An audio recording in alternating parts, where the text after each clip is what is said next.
जितना महंगा फोन होगा ना उसमें उतने ही ज्यादा फीचर्स दे रखे होंगे। कैमरे के सारे फीचर्स मिल जाएंगे, अल्ट्रा।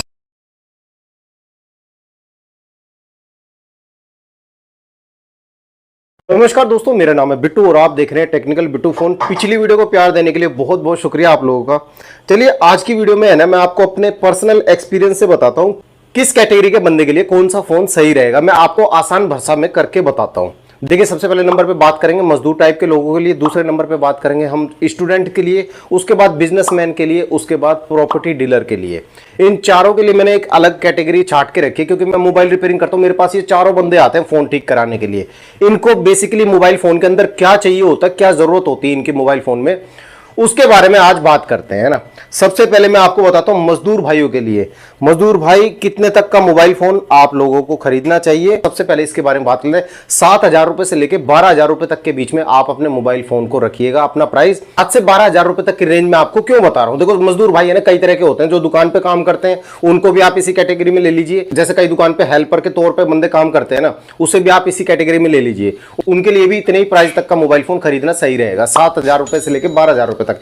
इनको क्या चाहिए होता है, लंबी बैटरी चाहिए होती है। इनको बेसिकली मोबाइल फोन के अंदर काम करना होता है, यूट्यूब पे गाने देखने होते हैं, या फिर यूट्यूब पे फिल्में देखनी होती है, या फिर इनको व्हाट्सएप पे वीडियो कॉलिंग वगैरह करनी होती है अपने घर पे, क्योंकि घर से दूर रहते हैं अक्सर। जैसे मैं दिल्ली में हूं तो बिहार से ज्यादातर मजदूर आते हैं या यूपी से आते हैं ज्यादातर, तो इनको अपने घर पे वीडियो कॉलिंग करनी पड़ती है। तो उस काम के लिए मोबाइल फोन लेते हैं ज्यादा, और तो कोई ज्यादा काम नहीं होता इनको। इसमें ना तो कोई खास कैमरे की जरूरत और ना इनको खास कोई प्रोसेसर की जरूरत है, ठीक है। इतनी टेंशन लेने की जरूरत नहीं है।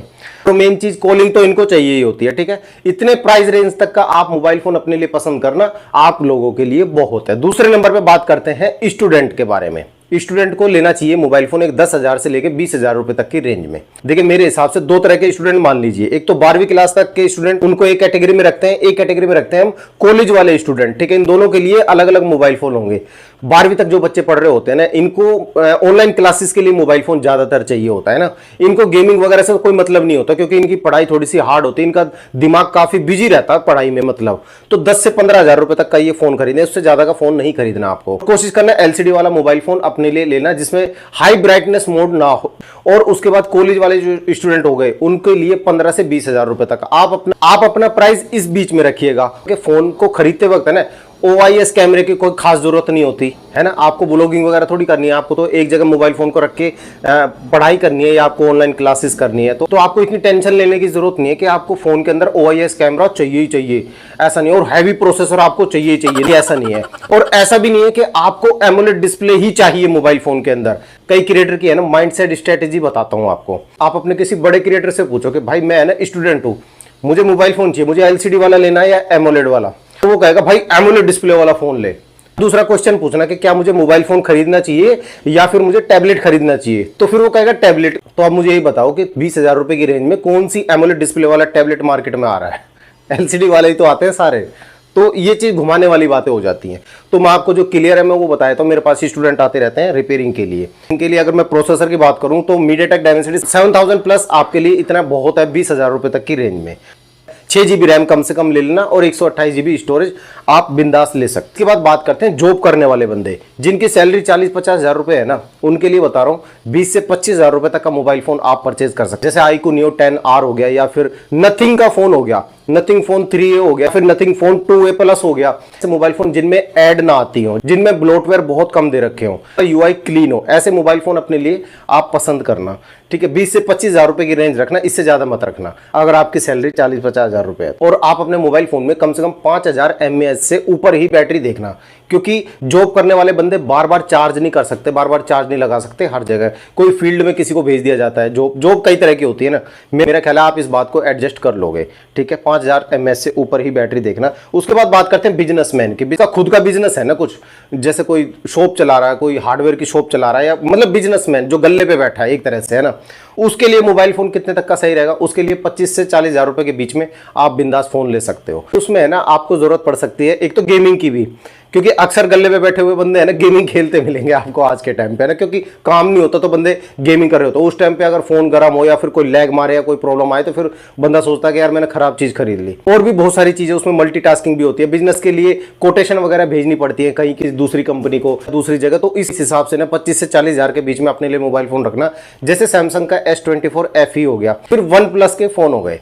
मैं आपको एक बात बताऊं, मैं भी मार्केट में हूं, मेरी मार्केट में कई तरह के बिजनेसमैन बैठे हुए हैं। गाड़ियों के पार्ट्स सेल करता है, कोई बैटरियां सेल करता है गाड़ी की, तो बड़े बड़े बिजनेसमैन भी हैं मेरी मार्केट में। तो उनके पास अक्सर जो मोबाइल फोन होता है ना, जिनसे वो संतुष्टि रहती है, उनको OnePlus के फोन मिलेंगे या सैमसंग के फोन मिलेंगे। ये दो ही फोन मिलते हैं बस उन सबके पास, जितने मेरे ये कस्टमर है। इसमें OnePlus 13R आ गया, इसमें OnePlus 11 आ गया, 12 आ गया, 13R आ गया, और OnePlus Nord CE 5 आ गया, OnePlus Nord 5 आ गया, OnePlus Nord 4 हो गया। देखो जितने कस्टमर है ना, उनके फोन मेरे दिमाग में चल रहे हैं कि कोई किसके पास कौन सा फोन है। चलिए ठीक है, 25 से 40 हजार तक बिजनेसमैन खरीद लें। उसके बाद आता है भाई प्रॉपर्टी डीलर। इसके बारे में तो एक खास बात बताना चाहूंगा। देखो, दिखेगा तो बिकेगा, ये हर कोई मानता है ना।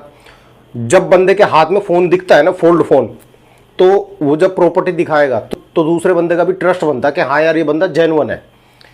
प्रॉपर्टी डीलर का यही काम है। अगर आप लेके चलो कोई हल्का सा 10,000 रुपए वाला फोन, तो दूसरा बंदा भी कहेगा दिखा तो रहा है लाखों की प्रॉपर्टी, यार 10,000 रुपए का फोन लिए घूम रहा है, तो वो उस पर ट्रस्ट नहीं कर पाएगा। वो सोचेगा कुछ ना कुछ गोलमाल है। और जब बंदा देखता है ना कि हाथों में अंगूठियां पहन रखी है बंदे ने और हाथ में भाई पूरा धन्ना सेट बना हुआ है, तो उस वक्त है ना उस पर पार्टी वाले यकीन करते हैं पूरा पूरा। इसलिए उनके हाथ में जो मिलेगा ना, जितना महंगा फोन आप खरीद सकते हो, आपके काम के लिए उतना अच्छा है। एक खास दोस्त है जो देहरादून में प्रॉपर्टी वगैरह बिकवाता है, ठीक है। तो वो जब फोन लेके आता है ना, तो मैं देखता हूँ, एक तो उसको स्टोरेज की जरूरत सबसे ज्यादा होती है।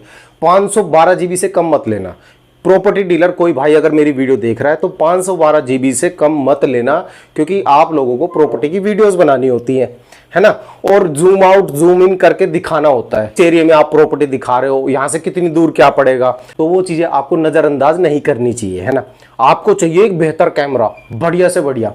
सैमसंग की एस सीरीज के ले लो, S24 ले लो, S24 अल्ट्रा ले लो, S23 अल्ट्रा ले लो, या S24 अल्ट्रा ले लो, 5 अल्ट्रा, आईफोन ले लो, लेटेस्ट से लेटेस्ट मोबाइल फोन ले लो आप, है ना। मतलब जितना महंगा खरीद सकते हो ले लो। एक तो दिखाने में भी अच्छा रहेगा, दूसरा आपका वर्क वाइज भी अच्छा रहेगा। और कम से कम आप 512 GB लेना, वरना बाद में बंदे परेशान होते हैं। मैं आपको एक अंदर की बात बता देता हूँ।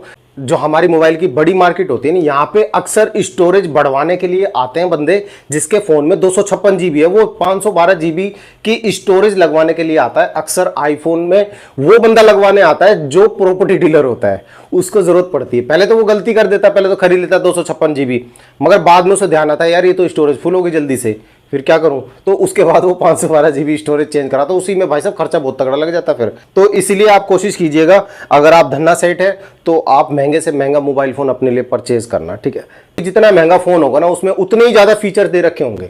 कैमरे के सारे फीचर्स मिल जाएंगे, अल्ट्रा वाइड कैमरा मिल जाएगा, टेलीफोटो लेंस मिल जाएगा आपको, OIS कैमरा मिल जाएगा, EIS कैमरा मिल जाएगा, सारी चीजें मिल जाएंगी आपको। किसी भी चीज की कमी नहीं होने वाली। मेरा ख्याल है आज की वीडियो आपको थोड़ी बहुत आपकी कंफ्यूजन दूर हुई होगी, आपको थोड़ी बहुत हेल्प मिली होगी किस बंदे को कौन सा मोबाइल फोन खरीदना चाहिए। ये मेरी तरफ से था, ठीक है, ये कोई सरकार की तरफ से नहीं था, ये मेरी तरफ से एडवाइस थी। मैं मोबाइल रिपेयरिंग करता हूँ, मैं बंदों को देखता रहता हूँ ऐसे किस बंदों को क्या चीज चाहिए होती है। अगर आपको वीडियो पसंद आई तो चैनल को सब्सक्राइब कीजिएगा, लाइक शेयर करना। मैं मिलता हूँ आपसे अगले वीडियो में, तब तक ख्याल रखिए अपना और अपने प्यारे से मोबाइल फोन का। जय हिंद, जय भारत।